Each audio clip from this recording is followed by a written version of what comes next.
éramos amigos y me dio las gracias por aparecer en televisión para intentar localizar a Lacey. Y me dio la mano.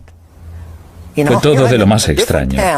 Yo estaba en otra ciudad vigilando un sitio al que él iba a ir y lo que me dice es, gracias por salir en televisión. A estas alturas de la investigación, la policía pide a Amber que deje de grabar las llamadas de Scott. Temen que lo que pueda decir Amber sirva para desacreditarla ante un tribunal. Pero los micrófonos demuestran que Scott la sigue llamando. Si pudiéramos vernos de alguna forma, Amber, nos iría muy bien. A estas alturas, lo único que conseguiría es hacerme más daño. ¿Qué pensó cuando él la llamó en febrero? Ya se había destapado todo. A estas alturas la gente fija toda su atención en Scott y él le dice que vaya al lago con él. Tenía que hablar de todo esto con él porque estaba siendo muy insistente y tenía muchas ganas de verme, que lo necesitaba. No puedo decir que lo entienda, pero vale. Scott, tú sabes que no soy un monstruo. Nunca he dicho que lo fueras. Sabes que yo no podría hacerte daño ni a ti ni a nadie.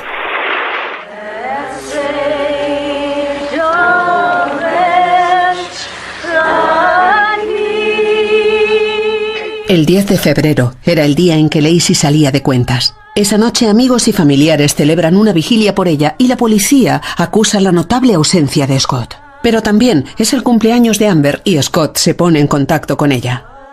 Háblame de su furtiva aparición de cumpleaños. Vale, háblame de eso. Dejó un paquete escondido en un arbusto y me dijo dónde era, al lado de una farola. Era un CD, Escápate conmigo.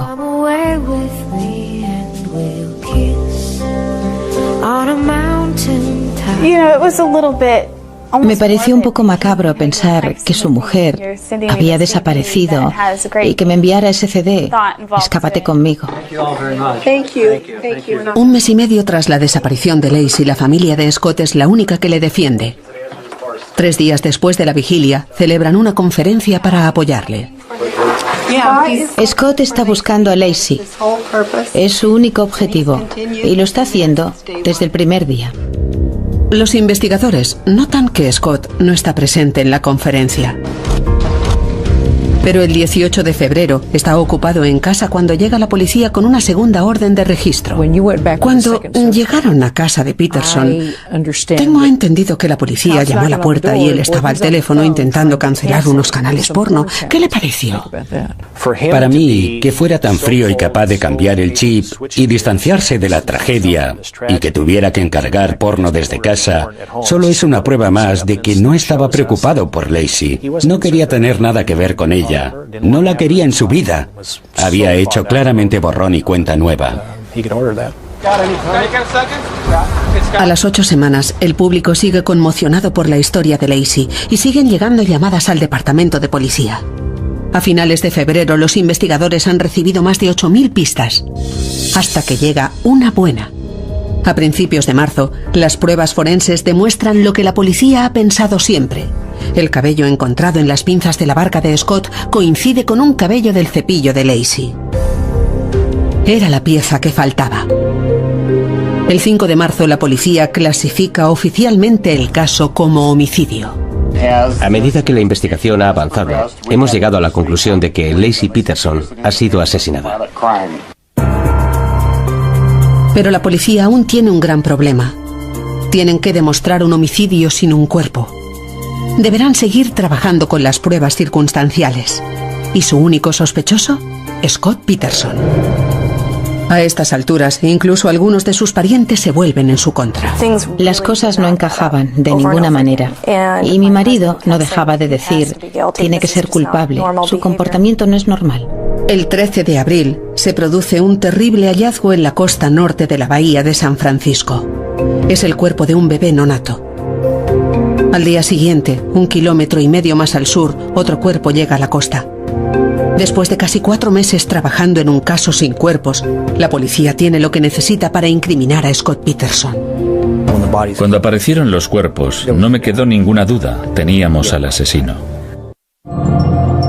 13 de abril de 2003. El maltrecho cuerpo de un bebé aparece en la costa norte de la bahía de San Francisco. Al día siguiente, se encuentran los restos de un segundo cuerpo 1,5 kilómetros más al sur. Tenemos un cuerpo en avanzado estado de descomposición. Parece ser que lleva ya algún tiempo en el agua. Puesto que hemos llamado a la policía de Modesto, imaginarán que no descartamos que se trate de una mujer. Los investigadores creen que son los cuerpos de Lacey y Conner Peterson, desaparecidos hace 4 meses, pero tienen que estar seguros. Vamos a realizar las pruebas para determinar la identidad de los cuerpos, el que hemos encontrado hoy y el bebé de ayer, y si están relacionados o no. El cuerpo del bebé aparece intacto, lo que sugiere al forense que el niño ha permanecido en el útero hasta hace poco. El cuerpo de la mujer está en un estado mucho peor. Le faltan la cabeza y las extremidades, así que la identificación se hace muy difícil, pero lleva un sujetador de embarazada, otra cosa que indica que podría tratarse de Lacey. Los investigadores transmiten a la familia de Lacey estos detalles antes de que se hagan públicos. Entonces llaman a Scott. No se sabe dónde está. ¿Les preocupaba que huyera? Cuando apareció el primer cuerpo, avisé al Departamento de Justicia para que le buscaran, porque habíamos puesto un rastreador en su camioneta y sabíamos que estaba en la zona de San Diego. El Departamento de Justicia actuó y localizó la camioneta, y la conducía otra persona, así que temí que fuera a huir. La mañana del miércoles 16 de abril, el inspector Brocchini localiza a Scott Peterson gracias a que le habían pinchado el móvil. Scott se alojaba en San Diego, en una casa que era de los padres de su hermanastra, Ann Beard. Era mejor que cualquier camello al que hubiera perseguido durante mi carrera. Ese hombre era muy bueno esquivándonos, no había manera de seguirle. Todos los días los buzos inspeccionan las agitadas aguas de la bahía en busca de más partes del cuerpo o material que se utilizara para librarse del mismo. Scott Peterson dedica el tiempo a intentar esquivar a la policía. Se ha teñido de rubio y se ha dejado barba, pero sabe que le vigilan constantemente. El 17 de abril se emite una orden. Ha llegado la hora de detener a Scott. Pero la mañana del 18 de abril el inspector Brocchini recibe la alerta de que Scott está jugando al gato y al ratón con la policía. Era una auténtica cacería. Algunas personas casi acaban teniendo un accidente. Consiguió esquivar un helicóptero.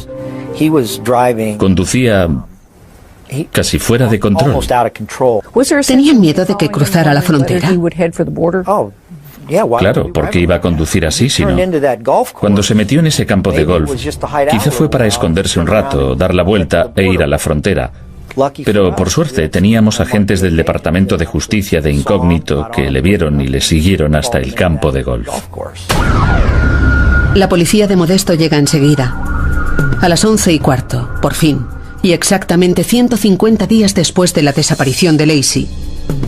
Tras una intensa investigación que sacudió al país entero, detienen formalmente a Scott Peterson por asesinato. ¿Cómo reaccionó él? Se comportó como si estuviera de paseo. Estaba allí, sin más, tranquilo. Estaba allí con sus gafas de sol, su barba. Yo le saqué fotos y no me dijo ni una palabra.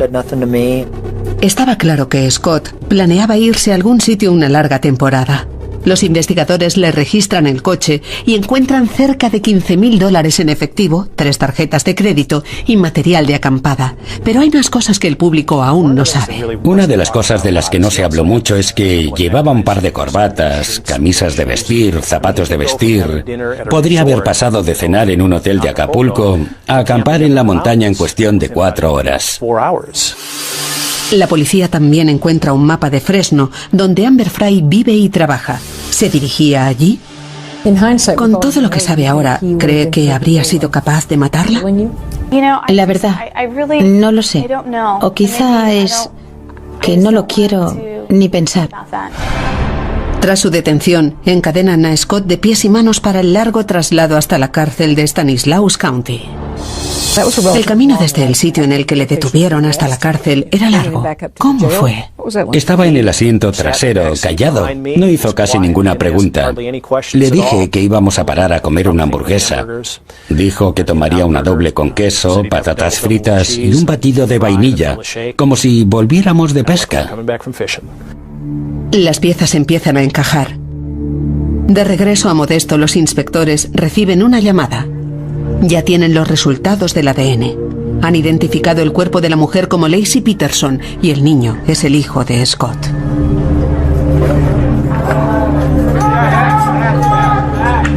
La ley exige que se notifique al pariente más cercano e irónicamente ese es Scott Peterson, que está esposado en el coche de policía acusado de su asesinato. El esperado juicio a Scott Peterson empieza el 1 de junio de 2004, un año y medio después de la desaparición de Laci. El juicio es largo y difícil. El abogado defensor, Mark Geragos, ataca a la acusación que intenta presentar el caso. Se dedica a desacreditar a algunos de los testigos de la policía. Creo que se puede decir que Geragos fue a por usted en un par de ocasiones y a la prensa no se le pasó. Y usted quedó, o por lo menos la defensa quiso hacerle quedar como el malo del caso. ¿Fue muy difícil? Como inspector he llevado muchos homicidios. He ido a juicio, he declarado y ya está. Pero jamás había visto nada como eso. Era como si esos periodistas no estuvieran en el mismo juicio que yo. A veces resulta difícil, pero al final los inspectores consiguen unir las piezas del puzzle circunstancial del jurado. El 12 de noviembre de 2004, casi 2 años desde la Nochebuena en que Laci Peterson desapareció, el jurado emite un veredicto. El jurado de la causa mencionada declara al acusado Scott Peterson culpable del asesinato de Laci Peterson. Y a la hora de decidir la pena para Scott Peterson, la decisión es unánime. Scott Peterson ha sido sentenciado a muerte por el doble asesinato de su mujer y su hijo nonato, Connor. Cuando emitieron el veredicto me quedé sin aliento, literalmente. No me había dado cuenta de lo mucho que me había afectado. Creo que estábamos muy contentos de haber podido demostrar que Scott era culpable. Estoy orgulloso de la investigación y sé que el departamento y los demás inspectores se sacrificaron y que lo volverían a hacer. Es posible que jamás sepamos qué pasó en realidad en esta casa en Nochebuena. Solo hay una persona que puede contestar y de momento Scott Peterson no habla.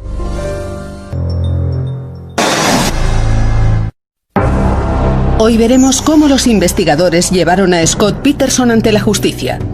Los agentes tuvieron una sensación rara. ¿Mató a su esposa? Las pistas, ¿Sabía que Scott estaba casado? Tuvimos una relación sentimental. la sospecha, Es increíble las mentiras que dijo ese hombre. los hechos. No hemos descartado que la víctima sea una mujer. El único que siempre fue sospechoso fue Scott.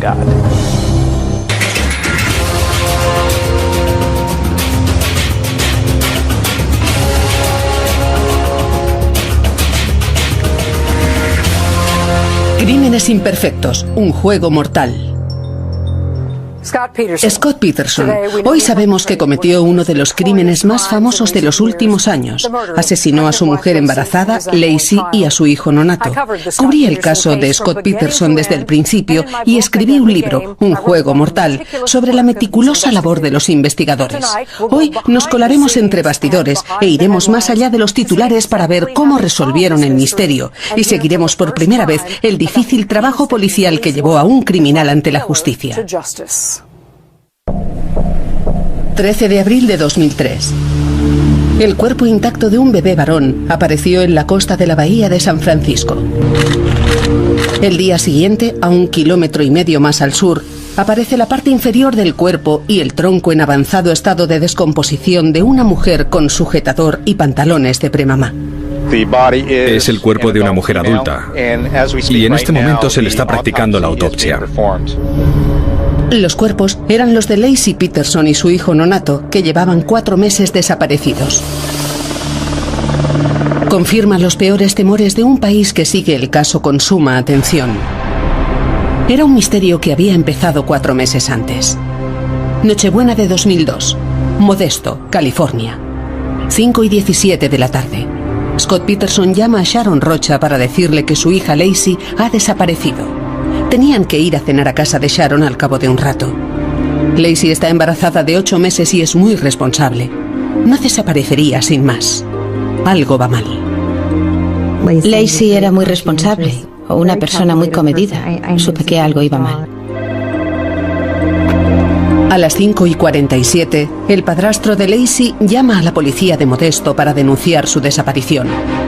Normalmente las autoridades esperan entre 24 y 48 horas para iniciar la búsqueda. ¿Qué le transmitió el hecho de que se preocupase más por el coche? Que su mayor preocupación no era Lacey.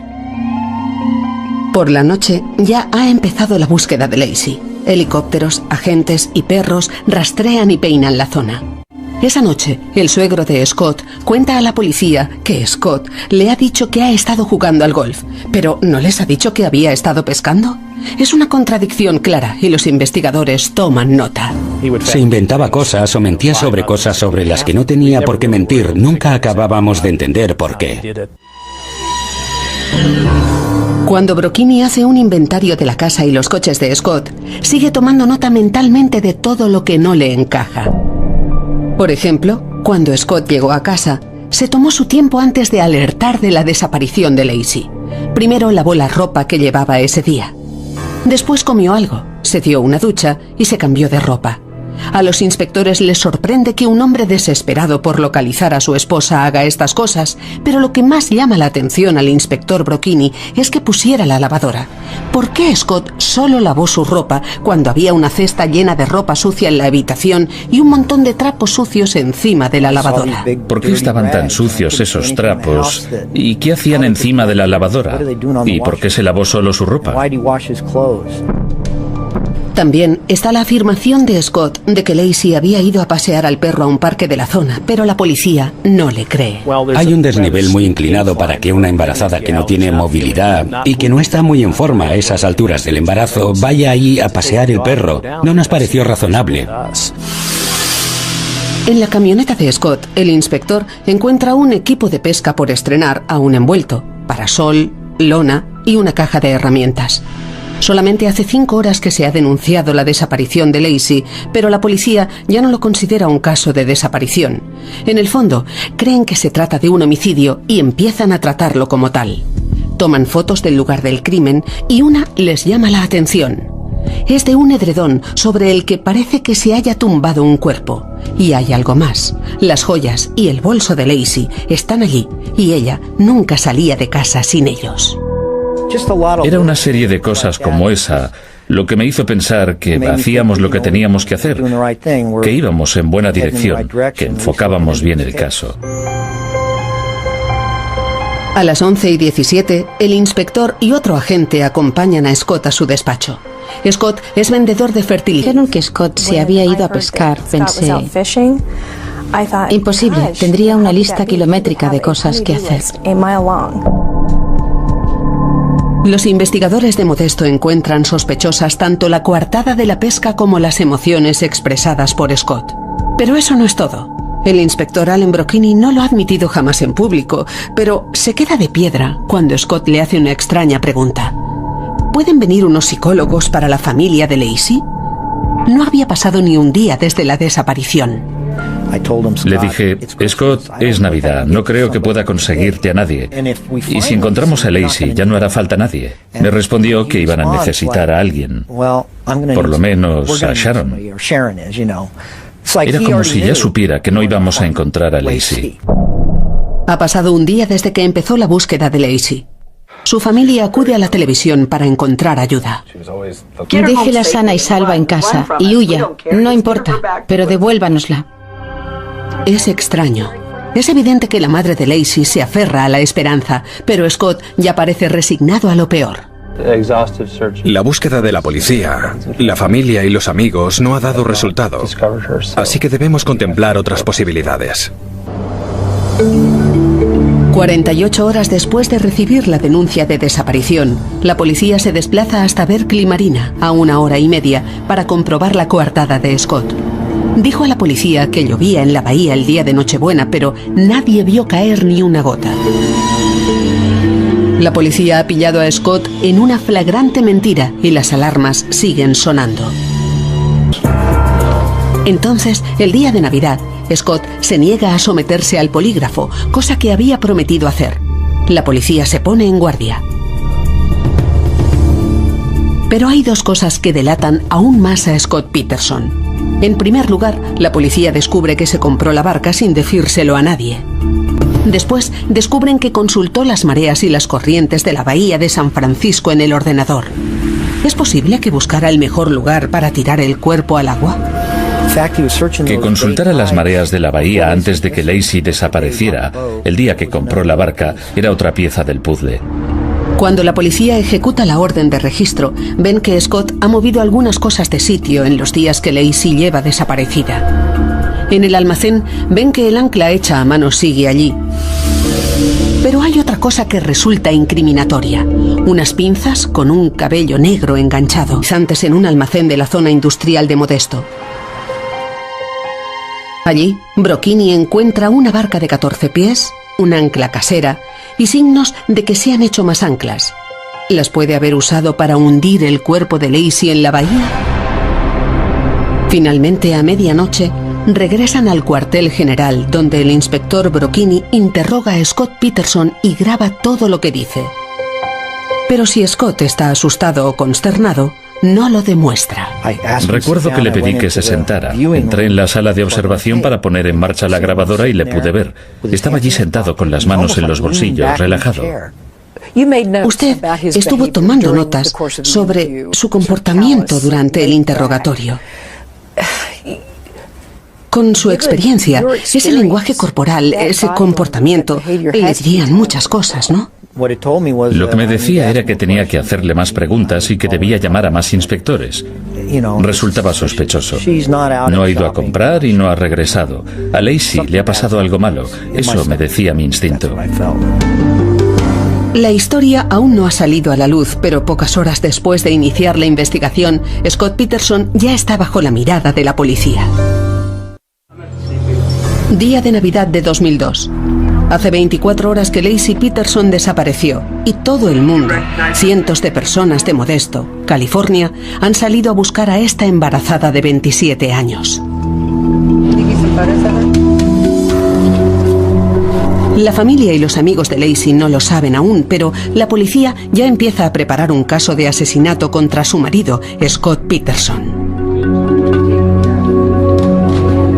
Scott parece emocionalmente ausente. La gente cercana a él cree que es su forma de afrontar los hechos. Sus padres tienen una explicación. Mostraba emociones, pero solo lloraba cuando estaba solo. Se esforzaba en encontrarla. Intentaba animarnos, porque también nos estábamos desmoronando. Así que intentó ser valiente por nosotros.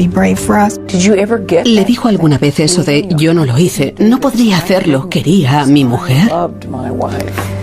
No, eso nunca me lo dijo.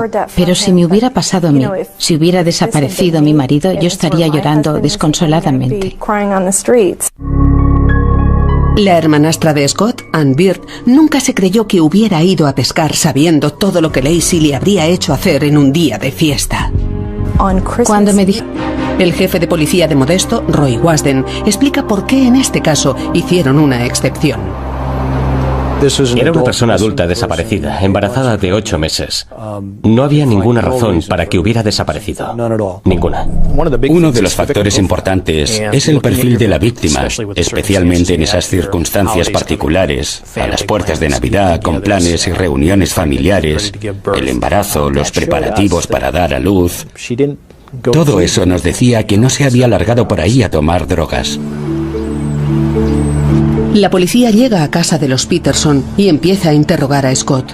Asegura que esa mañana Lacey tenía pensado ir a pasear al perro a un parque de la zona y que él se fue a pescar a la bahía. Y entonces hace algo que sorprende a la policía. Sin que se lo pidan, les enseña el ticket del aparcamiento. ¿Ya se está buscando una coartada? El inspector Brocchini nos cuenta qué más les pareció sospechoso. No supo decir a los agentes que había ido a pescar. Al principio no sabía ni qué tipo de cebo utilizaba. Les dio mala espina. Tuvieron la sensación de que algo no cuadraba. Los investigadores no tardaron en sospechar del comportamiento de Scott. No se comportaba como se comportaría un marido si desapareciera su mujer embarazada. Los primeros agentes tuvieron una sensación rara y se lo comentaron al sargento. Él avisó al oficial de guardia y este al inspector. Me llamaron en Nochebuena. Me pusieron al día. Me dijeron lo que les habían contado, lo que habían visto, lo que les preocupaba y lo que creían que había que hacer. El inspector Brocchini lleva la investigación desde el primer día, desde que llega a casa de los Peterson a las 9:25 de la noche. Han pasado 4 horas desde que la familia denunció la desaparición, pero la policía ya considera que la desaparición de Lacey es sospechosa. Hábleme de la primera vez que habló con Scott. Me presenté y le dije, bueno, que estaba allí para ayudarle. Y le dije si me podía explicar qué había hecho ese día y que me enseñara su casa. Durante las 4 horas siguientes, Brocchini inspecciona escrupulosamente la casa y la propiedad de Scott Peterson, pero son las extrañas reacciones de Scott las que le llaman la atención. Por ejemplo, cuando golpea accidentalmente el coche de Lacey con la puerta de la camioneta. Vino corriendo con un guante y me dijo, oiga, o muevo mi camioneta o sujeto este guante aquí para que no me raye el coche. Y yo le dije, tendré cuidado, no se preocupe.